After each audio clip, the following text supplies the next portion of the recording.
Hey everyone, hopefully you're having a good day. My name's Andy, my channel's Finding Value. And what I'm doing is I'm going back and I'm showing you guys what happened in the 1920s crash. I know a lot of people are worried about crashes. They're worried about, there's a lot of people on YouTube, they're all talking about like housing real estate crash, all these crashes. And what I like to do is I like to look at data. I like to look at leading indicators to see what is going on. And if we can use those leading indicators, it can tell us before something happens. And what I think is going on is I think a lot of people are just blowing smoke. They don't know what they're talking about. So let's look at some data. Let's look at some data in the 1920s and 1930s, and I can show you a little bit of what's going on. Now, the way that I understand just markets in general is you've got a boom phase and you've got a bust phase. The boom phase is where everything gets leveraged up. The bust phase is when everything deleverages. So really, people leverage up, they take on loans, they take on more debt on the leveraging up phase. And on the backside, it all goes bust. That's a deflation or deleveraging on the backside. Every single boom and bust is basically follows this trait that I just described. Now, I was looking at some articles here. It says, looking back at the real estate boom of the 1920s, economists have grappled with two questions. Did it contribute to the depth of the Great Depression, and was it the result of an irrational bubble in residential real estate?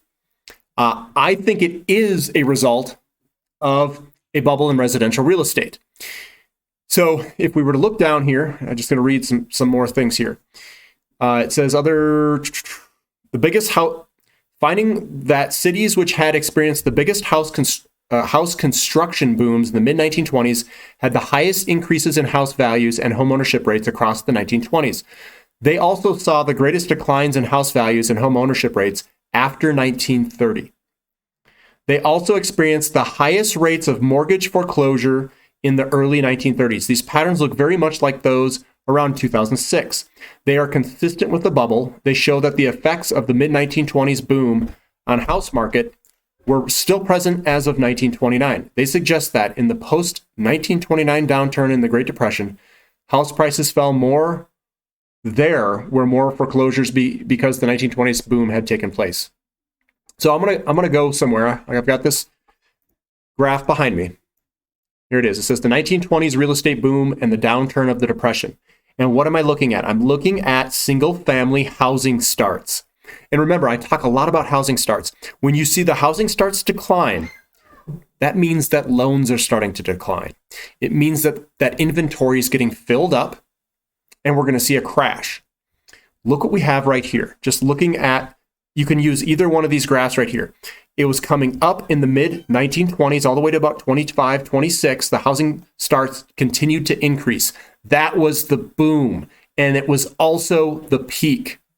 Right in the 26, 27 year time frame right in here. It peaked. It was started coming down, and that gave us the 2 or 3 year warning before everything basically sold out. Before the 29 crash in real estate and before the 29 crash in the stock market. So housing starts, just like I've been saying in all my other clips, is the leading indicator of the market crashing or not. Now, what do we have today? What is housing starts telling us? We've been underbuilt for 10 years. We have an 8 to 10 year build that we still have to do where housing starts are going to increase. That's the leveraging up portion. We are in a boom. We are not in a bust. If we were in a bust, we would see the housing starts declining. We're not seeing that. So be careful who you listen to on YouTube, because we have to see the housing starts decline. We have to see inventories go up, and we're seeing the exact opposite. We're seeing inventories go down and down. And I'm not claiming that I know where inventory is going to go. What I'm saying is we need to see inventory go far higher than where it's at today to claim that a bust is going to happen. We need to build far more homes than what we have today. The current market conditions do not match what these people are saying. So I'm just trying to get this information out there. I'm trying to show you guys what I'm looking at and why I'm looking at it. The housing starts is a leading indicator of a boom or bust cycle. We are seeing housing starts increasing into an expansion phase of real estate, which is inflationary. And anyone else who says otherwise, ask them this information. Look for it. Because if they're not showing this information, I don't know if they know how all this is tied together.